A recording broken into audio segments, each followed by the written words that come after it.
From the nation's capital, the American Enterprise Institute for Public Policy Research presents Public Policy Forums, a series of programs featuring the nation's top authorities presenting their differing views on the vital issues which confront us. Today's topic, advertising and the public interest. I'm Peter Hackus. Most of us, I suppose, take advertising pretty much for granted. We see it and hear it constantly on commercial television. We hear radio commercials. We read ads in newspapers and magazines. For many of us, advertising is all we know about most of the things we buy. So the logical question that follows is, does advertising tell us enough, or in some cases, not enough? Is advertising informative? Are ads deceptive? In the area of economics, for example, does advertising raise or lower consumer prices? How well does the government, through the Federal Trade Commission, protect the consumer against false advertising? Does the FTC, through its regulations, stifle the flow of product information or help produce more? Should advertising be more regulated, perhaps through federal standards? Welcome to another roundtable discussion presented by AEI, the American Enterprise Institute, a nonpartisan, nonprofit research and education organization. Our topic today is advertising and the public interest. 4 experts in this area will take part in the discussion. Benjamin Rosenthal, Democratic representative from New York. He has been a member of Congress since 1962. Mr. Rosenthal is chairman of the House Subcommittee on Commerce, Consumer, and Monetary Affairs. Robert Bork, Solicitor General of the United States since 1973. Mr. Bork, a former Yale Law School professor, is an expert on constitutional and antitrust law. Solicitor General Bork is an AEI adjunct scholar on leave for government service. Joan Z. Bernstein has served as acting director of the Consumer Protection Bureau of the Federal Trade Commission. Mrs. Bernstein is a lawyer who began her government service as a trial attorney on the Consumer Protection Bureau's National Advertising Division. Tom Dillon is chairman and chief executive officer of the advertising agency Batten, Barton, Durston, and Osborne. Mr. Dillon, who joined BBD&O in 1938, has had extensive experience as a copywriter, account supervisor, and in the advertising fields of marketing, research, and media. John Charles Daly will moderate the panel. Mr. Daly is the former head of the Voice of America. He served for many years as a CBS and ABC news correspondent, analyst, and news executive. And now, Mr. Daly. This public policy forum, part of a series presented by the American Enterprise Institute, is concerned with advertising and the public interest. The issue of this forum finds its roots in the Federal Trade Commission Act of 1914. Section 5 of that act said, "Unfair methods of competition in commerce are hereby declared unlawful." The use of the general and unspecific word unfair was deliberate. In the debate, one House member said it is well enough to prohibit certain acts, to make certain things unlawful, but we should do more than this. We should, by law, promulgate a rule of business morality, create a standard by which the methods and practices of industrial corporations shall be judged. A member of the Senate, however, argued that such general language would confer upon the new Federal Trade Commission the power practically to make the law, to declare that which in their opinion is right to be right, and that which in their opinion is wrong to be wrong. Thus, we will have substituted for the government of the people by a law of the land, the rule of the people by the opinion of 3 or 5 men. In any event, the Federal Trade Commission came into power, and early court decisions tended to broaden traditional legal interpretations of the phrase unfair methods of competition, demonstrating an increasing concern for the public interest and the impact of unfair methods upon the consumer as well as the competitor. Legislatively endorsing this concept, the Congress in 1938 amended the 1914 Act and included in Section 5, unfair or deceptive acts or practices are unlawful. And the House sponsor of that amendment, Representative Lee, said the primary object is to protect the consumer. In more recent times, the FTC has instituted an ad substantiation program and corrective advertising remedy. The question, does advertising promote monopoly, is argued, as is who should advertise and how much information should the consumer be given. All of which brings us to our question, whether advertising as regulated by government agencies today serves the interests of the American public. Mr. Bork, you are a constitutional lawyer.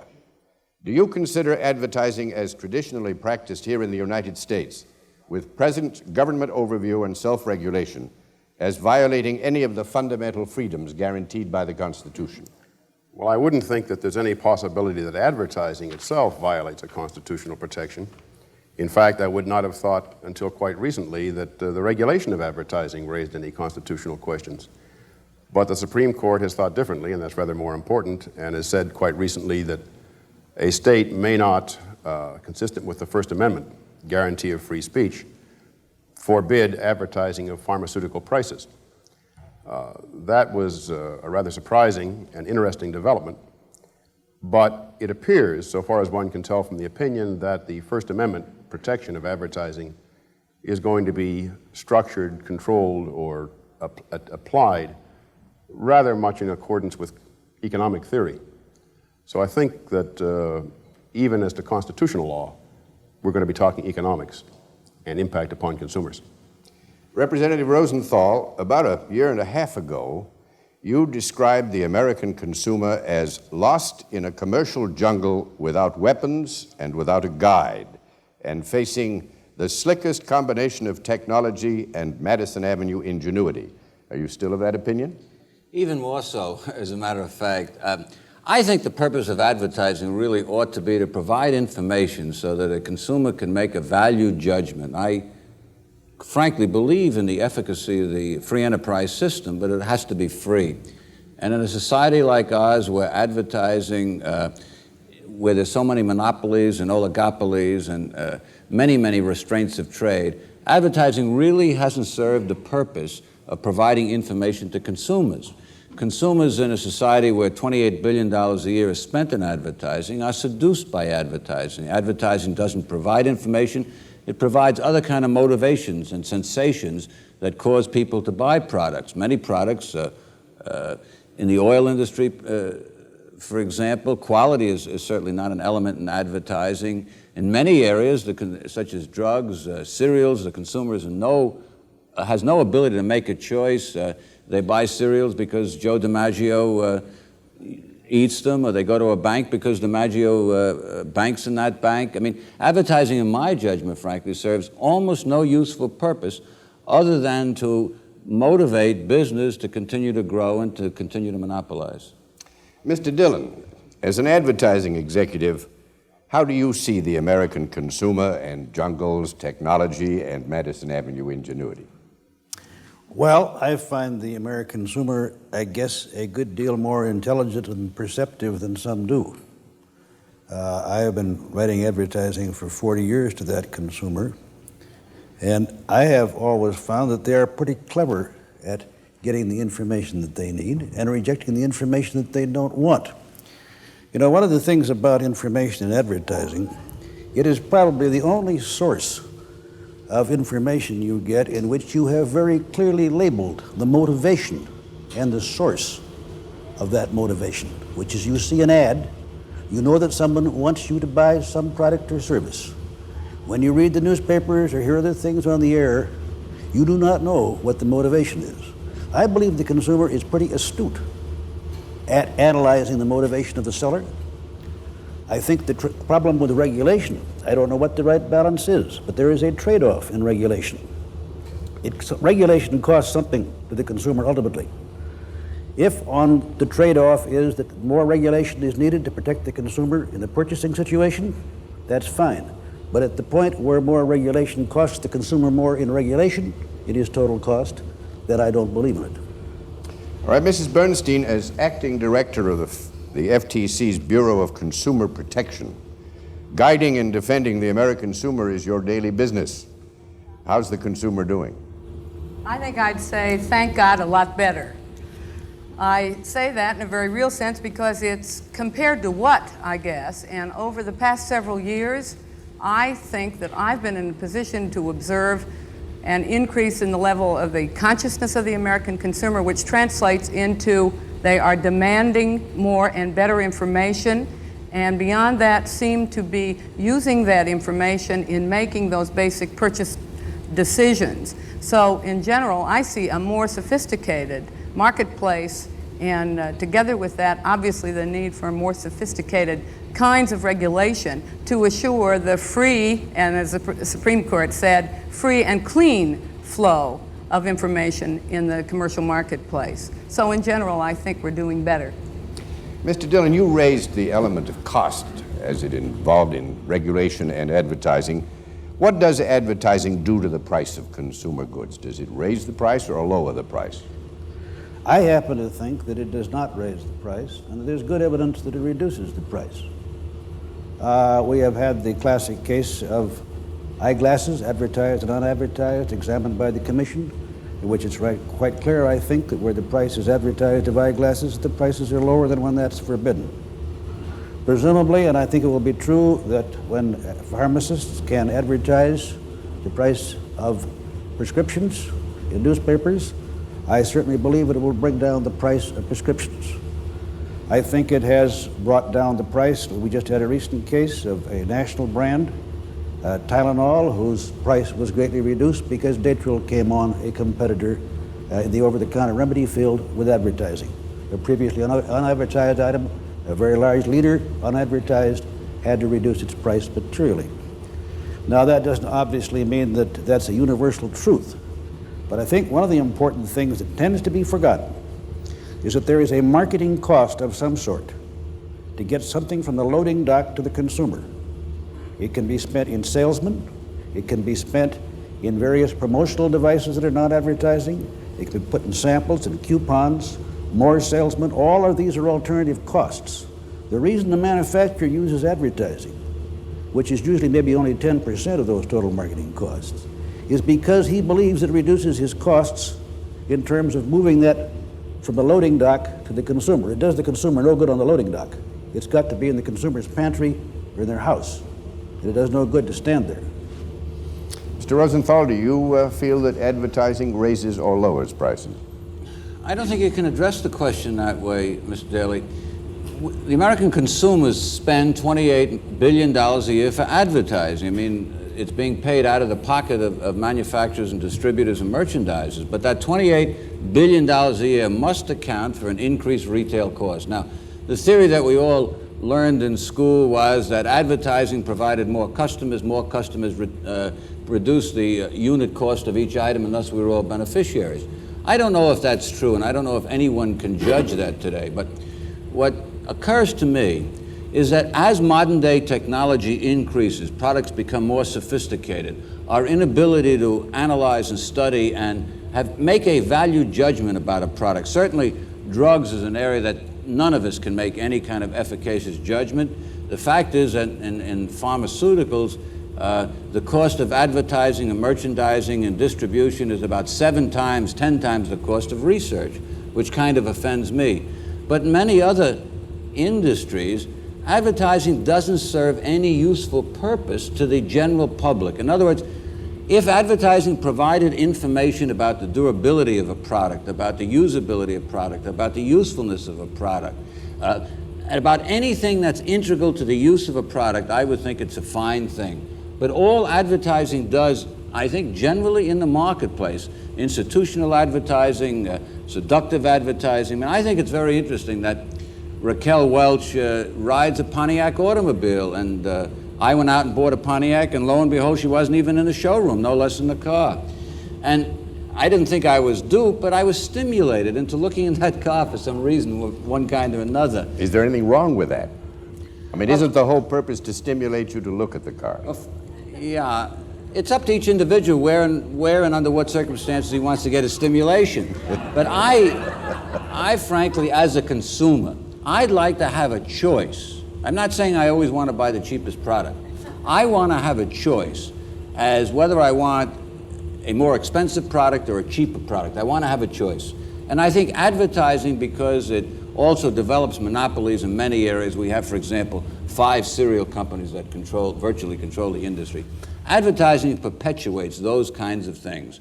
And I would like to see in the ultimate a truth in advertising law, a series of regulations which mandated that essentially advertising had to deliver a message of usefulness to the consumer. How you define that, I don't know. Please, Pardon me, Mr. Solicitor I General. think, Congressman, that you underestimate a major function of advertising. The worst, the most frivolous advertising you can imagine, at least tells the consumer that there is a product of this type, what function it's expected to perform, in what kind of outlet it may be purchased, and so forth. And that is what breaks down monopolies in products, by announcing alternative suppliers of goods, and you go around and you know where the stuff is sold and you look, and that leads to price competition, even if the price isn't advertised. Advertising, you know, honestly, has prevented entry into the marketplace of most people. I mean, anybody who wants to build a better toaster or build a better washing machine is bucking up against GE, Frigidaire, Hoover, and 1 or 2 other companies. They can't get entry into the marketplace unless they have adequate capital to advertise in major national markets. But Congressman, you can't get into any marketplace unless you have adequate capital to build a plant, to hire engineers, to hire a management, to set up wholesaling and distribution arrangements. Why is advertising, which is an information expense, any different than any other expense that it takes to go into business? Well, simply because advertising, as I said, precludes a person who can develop a better toaster from getting into the marketplace. He can't do it anymore. He can produce a toaster that can retail for $2 or $3 less, that may be a finer product, more durable, and things like that. He virtually can't sell that. If advertising pays, he can borrow the money to do the advertising to sell the product. He can't have an advertising budget to compete with GE or Frigidaire or something like that. May I address myself to that? Yeah. Because there happens to be cases in point. You're picking out an area wherein, for instance, General Electric has failed rather considerably, which is in areas of that sort. For instance, a very small company, Rival, comes out with Crock-Pot this year, gets the entire market, a tiny company, Rival Manufacturing, beats GE and everyone in this area. There's a very small company, very successful in Eau Claire, Wisconsin, at beating the big companies, which is the Presto company, who comes out with electric appliances of an ingenious character. Now, I must say that there is an area where, quite specifically, Westinghouse is out of the business. Great Westinghouse could not even keep in the refrigerator business against Amana, which is a small firm in the Midwest. The examples, sir, are really not in that area, if there are such examples. No, I think you can pick up specific or individual examples of where somebody developed a unique product. You know, Polaroid took on Kodak and had a very exciting career at it. The fact of the matter is that Westinghouse or GE could have pushed over Amana or Eau Claire or any of those people anytime they wanted. It's my judgment they probably didn't choose to do that for reasons best known to themselves. But why is that skewed particularly? Yeah. Hey, please, you take that. I don't want to take it. You take it. All right. Well, I'm not sure I'm going to take that one. But how can you select out advertising as the thing that has kept that toaster from getting on the oven on the market? If you assume that the company has enough money to develop the product, to promote it in other ways, perhaps, why is it advertising, which has another function, namely of producing demand for that product? Well, there isn't any question, I think, that advertising stimulates demands for products and for specific brand name products. But the point I think I'd like to try and make is that if an inventor, a manufacturing type genius, can develop a new product, he can't really sell it in a broad scale marketplace because he doesn't have the capital to enter into the advertising field. He just can't buck the giants. And what's happened, if you look at the statistics, any kind of statistics, there are fewer and fewer companies, both manufacturing, retailing, wholesale, every single year that we go on. I mean, since the Federal Trade Commission went into business, we have a third as many retail food outlets, a third as many car manufacturers, everything. You know, there are fewer and fewer people making more and more products. I think, you know, it's almost a question of morality, and it's hard to say from a governmental point of view. I think that advertising has a mission. The time has come when we realize the technological growth in our society and the development of monopolization in our society, that advertising ought to have a responsibility. The responsibility ought to be to provide information about a product, I would not dare suggest that the government has the right to say you should buy product A or product B, or one is better than the other. I think what we ought to do is say that the American consumer is entitled to have adequate, sufficient, honest, intelligible, forthright information so that he or she can make a purchase. That's all. Now, institutional advertising, which usually occurs in more monopolistic industries, really doesn't do very much. The messages that the oil companies that control the vast resources in this country is not generally competition between products, but generally competition of an institutional character. And we don't have price competition in many of these areas. I think advertising ought to give some indication of the price and the competency of the product. Congressman, I think we all live in different worlds. The world you've just described is some kind of, it's like non-Euclidean geometry. One could imagine a world that was constructed on these premises, but ours doesn't seem to be. For one thing, there's no evidence that the degree of monopoly is increasing in this society. For another, I find it hard. There's every evidence of that. Well, I guess we're going to have to Well, leave Ms. it at that Bernstein could impasse. probably tell us better than anyone, but For another thing, I have a difficulty imagining this man who has got a new toaster and he has money to produce it, but he goes to the bank and he says, this would be a great toaster and I could make a lot of money if I could advertise it. And they said, yes, but you don't have the money for advertising, so we won't lend it to you. I don't understand a world like that. Businesses are financed all the time, and if advertising is a gainful activity, it will be financed like any other gainful activity. And the only way you break down monopoly is to spread the word that there is an alternative. And that's what advertising does. And some of the studies show that advertising is associated with rapid turnover of brands rather than with stability of brands. I think the only way you break down monopoly is through governmental action. I mean, I'm sure we have a deep philosophical difference.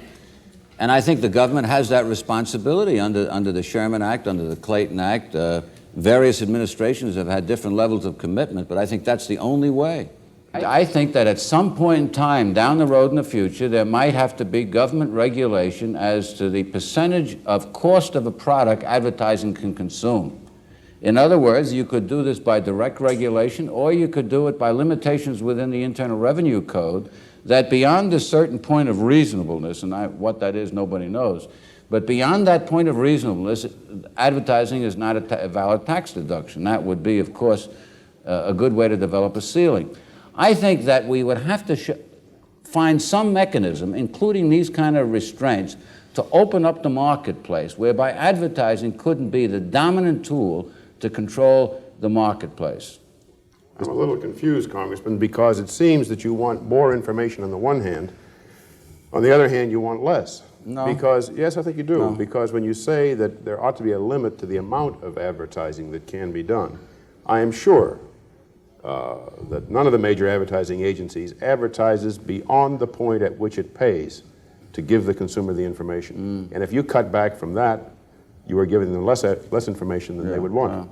No, I don't think I meant that at all. I meant that at some point in time, I don't see this in the very foreseeable future, there ought to be some kind of restraint on a relationship between the cost of advertising and the cost of a product. If advertising becomes more costly than the manufacturing and distribution of the product itself, there should be restraint and limitation in that kind of area. This doesn't mean to say that I don't think there's plenty of space in existing budget, even under that kind of formula, for providing information. I wonder why you do that. You know, it's curious because if the mix between information and entertainment that advertising provides and the tangible product is the one that the consumer likes, I don't know why you'd want to change that mix. How do you know the consumer likes it? We don't Because have the any... manufacturer is doing his best to maximize his profits, and that means he's trying to get the mix the consumer likes. He may be wrong, but he's trying for it. Well, let's take, I think advertising and manufacturers have intimidated the American consumer. For example, many people believe, I'm one of them, frankly, that the automobile industry stimulated all of us, for strange reasons, to want new style changes every year. The last couple of years, it's tuned down a little bit, but prior to that, we all had to have a brand new body change, a body style change in automobiles.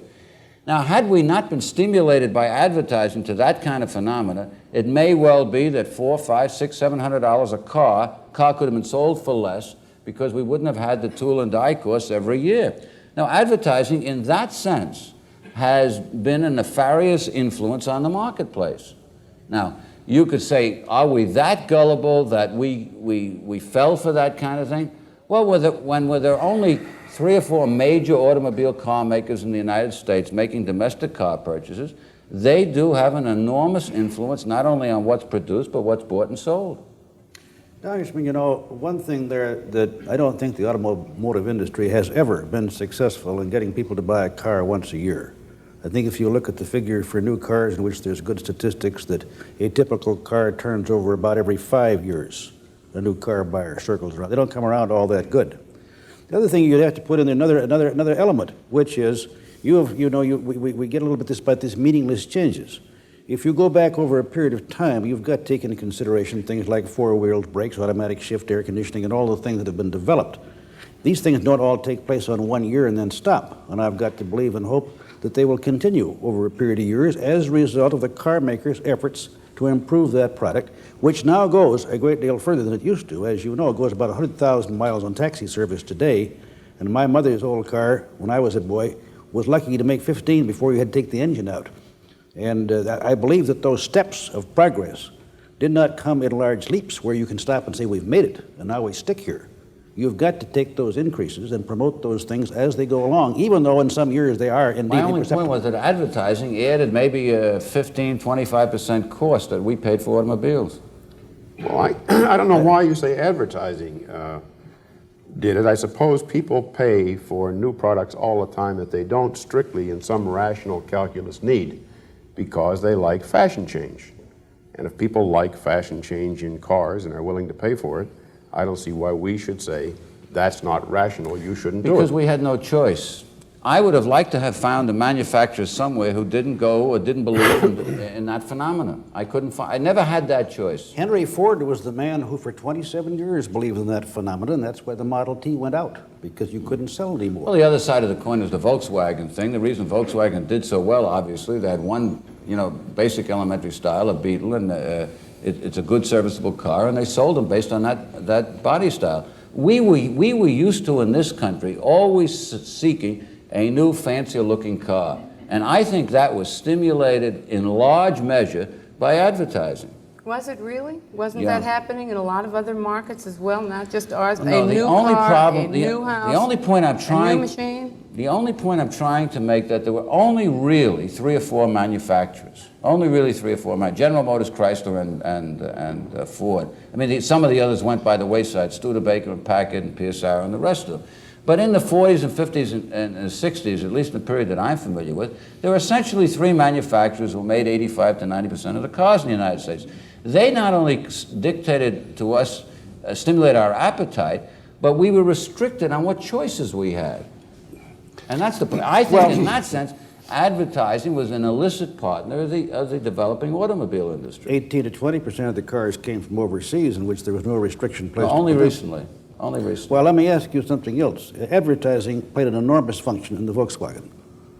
That is probably one of the most famous advertising campaigns in American history. If you took the figures of the cost of advertising compared to cost of product, that isn't true, and compared to American car manufacturers. You see, I think one of the things that offends me is when you have an inexpensively manufactured product, such as in the drug industry, the pharmaceutical industry, and where the cost of advertising and marketing so far supersedes the cost of research and the cost of manufacturing. I find that offensive. May I ask Congressman Rosenthal a question? Don't you see some change over the last several years in the kinds of advertising? Maybe I just watch it too closely, but I see a number of different kinds of advertising one didn't see at all. There have been safety campaigns, for example. It used to be thought safety would not sell under any circumstances. How about counter-advertising?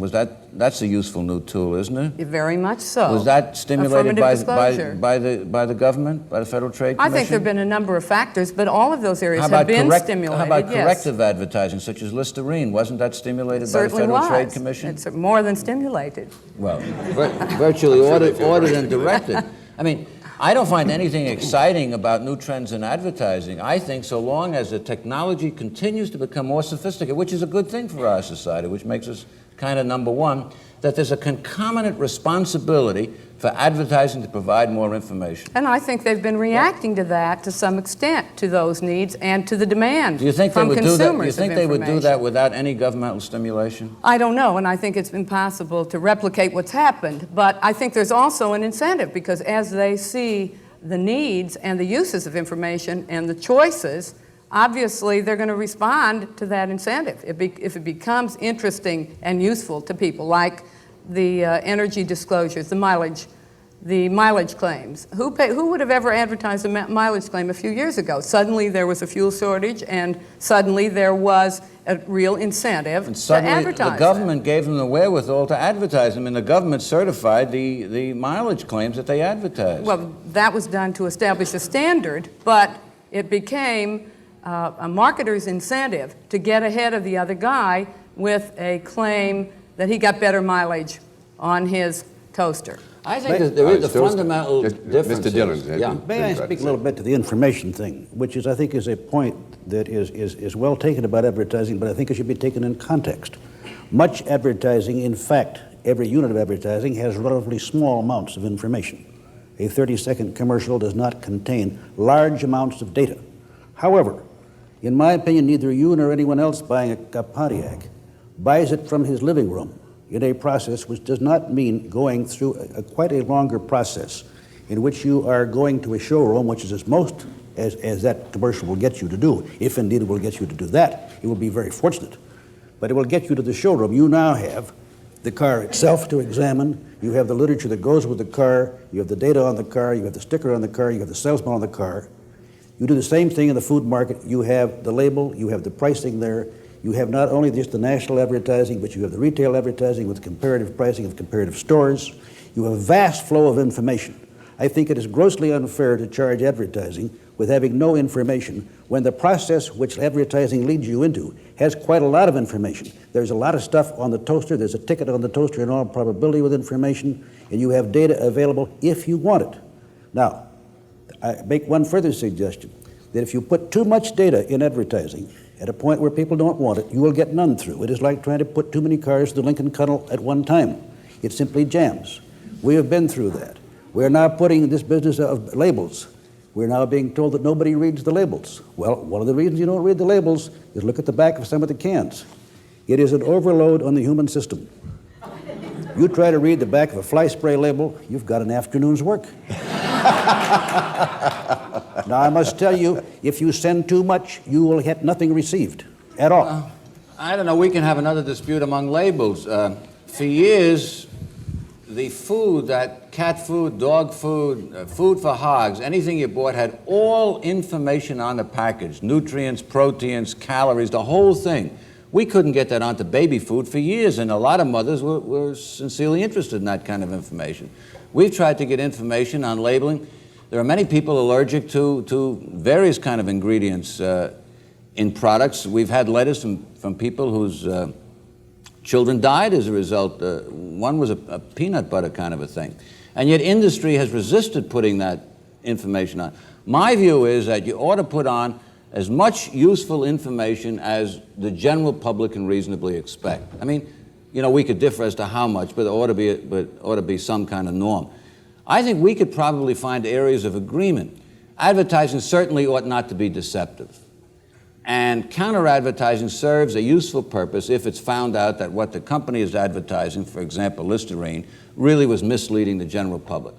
The difference between us, I think, the philosophical difference is that I think advertising or advertisers have a responsibility to provide information. I think perhaps you think that advertisers have a responsibility to provide a stimulation to get me to the place of purchase, so there I can get more information. That's perhaps the difference. There may be a third point of view, which is that advertisers have a responsibility to provide that amount of information which consumers want and will pay for. And they will always find it in their self-interest to provide that amount. And why they should provide more than consumers want is not entirely clear. We really don't know what consumers want. Mrs. Nauer gets thousands of letters of years about dissatisfied consumers being misled, whether it be by record companies or other aluminum siding companies or other more nefarious things. We're talking in the general merchandising arena of the United States. I think people want more information.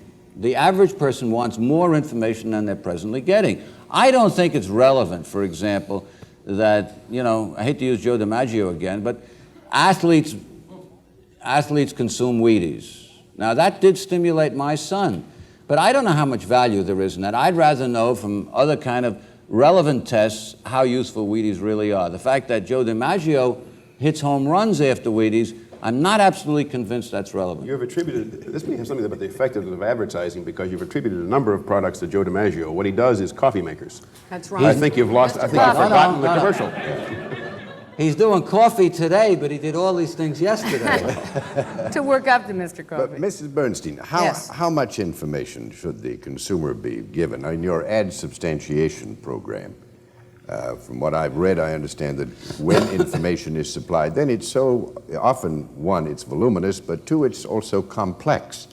Now, do you think that as things are today, that the average consumer is getting the necessary information in most instances? No, I don't think so across the board. As I said before, I think the amount and the placement of information over the last several years has improved enormously, increased and improved. There's nutritional labeling now, which we didn't have a few years ago, a very significant development. There will be similar labels for over-the-counter drugs as the FDA finishes its review. That will be on the labels. There are a number of other instances in which I think the whole marketing system has moved forward and is producing that basis of information. Obviously, no one can say how much anybody wants under any given circumstance because it's so variable. Maybe, I think Tom's point is well taken about information overload, because we certainly found that at the beginnings of our ad substantiation program, in the sense that what we asked for was backup for a claim, and that's often highly technical scientific information, and it needed to be translated. It is frequently translated on a label and certainly in an ad, if it's used in an ad. It was not useful in that format. I think one problem that we all can get into, and that is not all of us in this room are real good consumers, in that how many brand decisions do we make a day, because people that are engaged in business, in the arts, and for the government may not be buying as many things in a grocery or food store personally. And therefore, I think one maybe does not get the most accurate view of, what goes on. One of the things that we do, and one of the things that's very odd about people buying things that you should bear in mind, that is, not everybody buys everything, as most people think. What you advertise to, generally speaking, is to a relatively small number of people who buy the lion's share of things. In other words, the common pattern would be something like this: 6% of the housewives will buy 70% of the instant coffee. That is the common pattern. Now, those people that are heavy users of that have quite a lot of sophistication and knowledge. What they want to know is what we are trying to tell them. We ask them. We give them a stack of, for instance, all the problems we can think of, like information content, stacks of cards, and have them sort them as to whether it's an important problem they have with instant coffee, whether it's the lid or everything like this. We go over and we'll do maybe 1,000 people in which we could think of every question we can, including, do you want to know so much? Is it a problem you don't know this? Or is it a problem that the spoon gets sticky when you put it in? Generally, maybe 200 problems to a sample, and run that. Now, what we are usually trying to do then is try to play back in the advertising the solution to the problem that those people detect. In other words, we're trying to bring back in advertising the solution to the prime prospect's problem. If they're having that difficulty, we are either trying to show how our product will solve that difficulty, or trying to create a product and put on a new product that will solve the difficulty reported to us. Now, I tell you one of the things we do not get very much of when you take the people that are buying these various things. You do not get very much demand out of those samples, and those are samples done on a highly scientific basis. They're not people writing in by mail. They're not sponsored by groups. These people are randomly distributed interviews. And there is very little demand for label information. There is demand for label information about recipes. People like to know how to use it. But there's not terribly much demand for additional label information other than recipe information. How to use it is something that people are always asking for. Now, if you ask those people specifically, are they opposed to more information on the label? I don't think they'll say that they're opposed to it. But it's not what they consider a problem. It may be somebody else's problem, they feel. But they do not personally feel it's a problem. I think the reason is that a surprising number of people who buy things are really quite expert on what they're buying. They are not naive, like you might send a group of young lawyers out to buy toothpaste in a drugstore. The fact is that, the mother has been buying the toothpaste, and she's an expert. And they go out there, and they can't tell which size is which. And a great horror story develops, which is, my God, they don't know how to buy toothpaste. The poor housewife must be confused. Not confused at all, that lady. Very smart lady. I agree she's a very smart lady, Tom, certainly. But I think there are two levels of inquiry, and you were describing a situation of asking the ladies about what they were looking for in an instant coffee. The whole question of how they determine the nutritional needs for their family on an overall basis may or may not appear to them to be relevant to that kind of inquiry.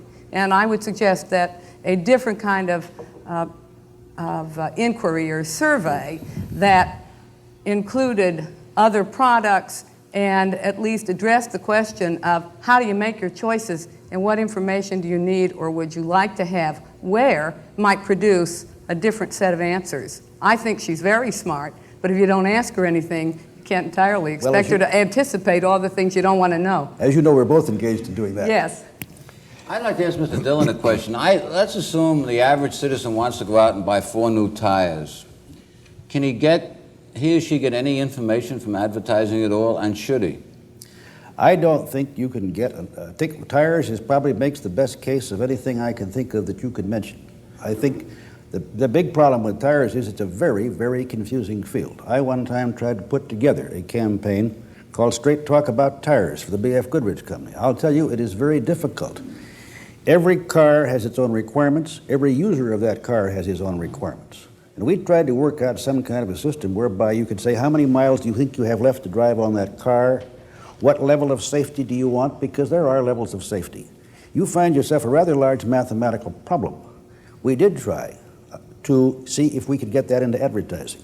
I must tell you, when we got through, we had kind of a monster Rube Goldberg machine, which is if somebody wanted to sit down and do 20 minutes work, they could get out of that a pretty good estimate of what is the most economical tire to buy for that purpose, provided they could estimate how much highway driving at what speeds they will do, how many miles they're going to drive the car in the future, when they're going to trade it in, what safety requirements they have, and so forth and so on. The trouble is, it's a multifaceted decision buying a tire, and there's a wide variety of choice. If you're with this difficult product decision, advertising provides no service whatsoever. Yet it provides the service of giving you the price frequently of known things, and it also points out to you things like the radial tire. It doesn't provide any price because you can't even compare first line, first quality, second line, first quality, second line, third quality. I believe it's impossible. You can ascertain prices. It is difficult to compare tire versus tire, as you know. The fact of the matter is, I do think that, for instance, one of the things that has made advertising has done, may I point out to you, has brought you the message about really a very remarkable tire, which is now being made everywhere, which is the radial tire, which is indeed a very great step forward in tire manufacture. And I think that the advertising has brought a lot of information to people about there is a tire that will go 40,000 miles. All of the makers, I think, will guarantee you that. There is a tire which provides better gas mileage. It is manufactured by all the leading manufacturers today, but originally the news was forced by advertising. One of the smaller tire companies, Goodrich, broke with it first, and in effect forced all the rest of the bigger tire companies to come in with that kind of a product. So it was rather a good case there. I will say, however, that the number of tires and sizes and treads and manufacturers make it an extremely difficult place for the consumer to thread his way, and my best efforts to help him in anything that he would possibly read. I think you're practically dependent upon tires, upon a retailer in whom you have some confidence, a brand name which you have some confidence that they are going to support the claims that they make. Now, I must tell you, beyond that, teaching you how to buy the right tire, sitting in your living room with no help, I don't know how to do. Well, Mr. Rosenthal, the most precious commodity we have in our republic, and I guess the highest of services that can be rendered to it, would have to do with public office. Would you apply the same standards you want to apply to industry to the gentleman who's running for the Congress of the United States or mayor of the city of Boston? Much higher standard. Much higher standard. Do you think it needs regulation? Would you say that the average runner for public office is giving a true picture of his abilities and his labors in the vineyard, etc.? I think the average applicant for at least major public office is exposed to the most critical kind of public examination. Now, there are all kind of variances on that in terms of, let me tell you, the average public official today submits himself totally and completely to his constituency for inquiry. Sometimes they make mistakes and we make mistakes, but I can tell you that in today's climate, the average public official totally submits his finances generally, his lifestyle, his family, where he lives. He's interrogated regularly all the time. He goes through this rather difficult process, I think, under far more scrutiny than the average product that's sold. Well, he may be interrogated all the time, but there has been complaint from time to time that the answers didn't provide much more than a 30-minute spot would. Well, I'm sure that's true. The fact is that people like myself are always trying to sell ourselves. This is the only product we have. I suppose we engage in as much puffery as any other advertiser does, but we are challenged regularly. I mean, very, very regularly. Let me come, Mrs. Bernstein, to another issue which has been raised but not thoroughly shaken out, and the issue that was raised that heavy advertising is a barrier to entry into the marketplace, that the newcomer with the new product can't break in because of this concentration of advertising in the already scheduled and set market. Now, I understand that according to Advertising Age, the FTC's Office of Program Planning and Evaluation has disagreed with the basic premises with respect to this charge in the cases that are in court, and also investigations involving baby food, soup, chewing gum, and others. Their report said, according to Advertising Age, if we can rely on consumers to evaluate their experiences and thus do not impute any pathological credulity or stupidity to the majority of them, then sampling heavily advertised brands preferentially is a good rule of decision, because the seller is not likely to expend larger amounts advertising a poor product as long as the consumers can be relied to recognize one. Now, do you think that is a valid argument? That's a very long quote, John. So Want me to read it again? No, please don't write it again. Read it again.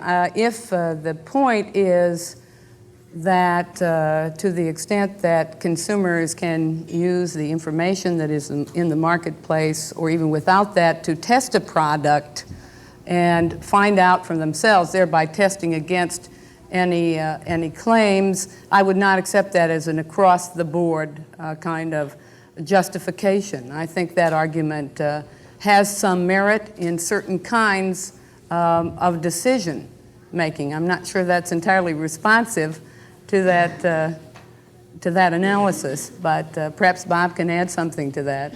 I think the suggestion is that there are kinds of products which are relatively inexpensive and bought frequently, and those are an awful lot of our purchases, and that there consumers really can't be hurt by advertising because their attention is called to the product, they try a few, and they find out rather inexpensively and by experience which ones satisfy the most. The consumer can find out for themselves. There's a classic case of the Edsel on which enormous amounts of energy and treasure were poured into the marketplace, and it didn't take off. Nobody knows why. It certainly, presumably was a good product because it was considered, in a way, a memorial to the father, which the Ford sons wanted. It's not an isolated example either. I know one large company had what they called the lemon tree, which was a Christmas tree with hanging on it all the product models they put out that year that failed. And we forget that companies have failures because they disappear quickly. We remember their successful models and think that's the invariable pattern and that they can do what they want with advertising. It's just not true. I'd hate to have to stay here long enough to list all my failures in the marketplace. And the reason that they fail is that advertising, it will not overcome the problem. It's a simple economic problem. Every time we test out a new product, we go through a system in which we have to keep track of what is the trial to repeat. In other words, when you come out with something new, the ratio of trial to repeat and the ratio of that to loyalty is the most sensitive factor in a new product. You discover that money will not do it. Money will not overcome a low factor in repeat failure. In other words, the amount of additional attention that you can get by applying advertising money trails off rather rapidly. In other words, you can get a certain amount of awareness and attention, which will produce a certain amount of trial. But additional increments of money, if you double the money, which we have done in many times, will have no effect on the ultimate sales level of that. It will be an economic failure. So you really have to do on almost everything that is on any kind of a purchase cycle that advertising is usually involved with. And that's even as much as an automobile cycle, which is a long one. You, generally speaking, cannot come out over time without repeat business because you cannot afford to use advertising for the first sale only. Now you can, granted, aluminum siding, I give up. There are many areas which Jody knows in which the essence is that you make the sale and you leave town. That, however, I do not believe is characteristic of the 100 largest advertisers. Most of them are ill-prepared to leave town. But if you can leave town, you can win.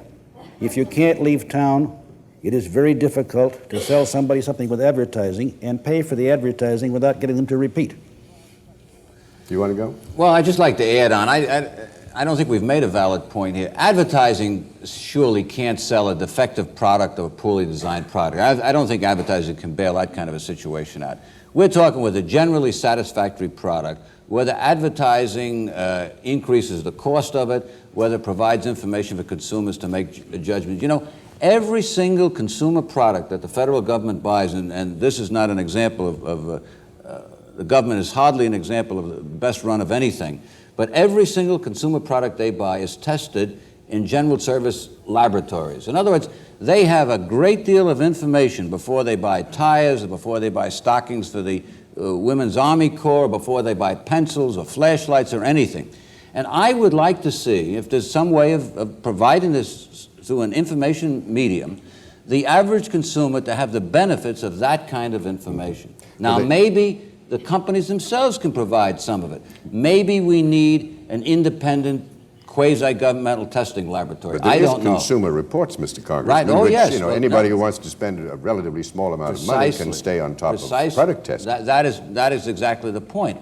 I would like to transmit some of that general kind of information to the public through the medium of advertising. And I think in $28 billion a year operation, there is enough spread to do that. Aren't you talking about the kind of thing that's been proposed in the new Product Testing Act?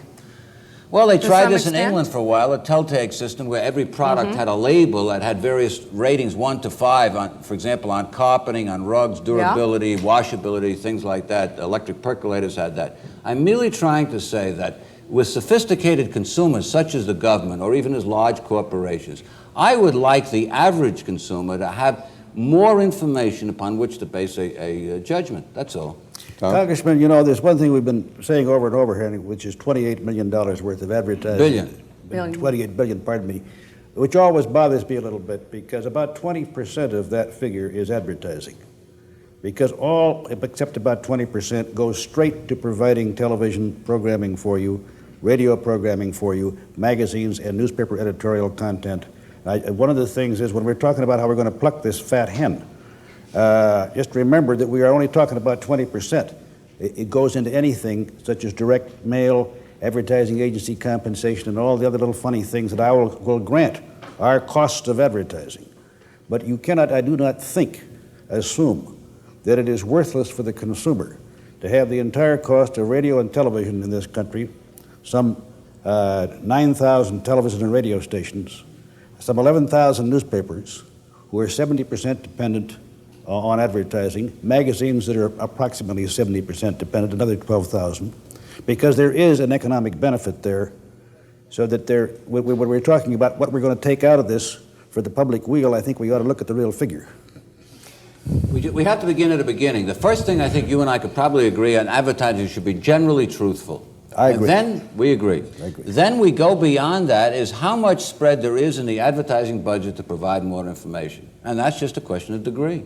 We don't have to assume that it's not useful or also part of the selling message, because it often is, isn't it, Tom? Well, yes, and indeed, see, there are a lot of things for which there seems to be a lot of consumer demand. I give you things like Armstrong floors and carpeting and things like that.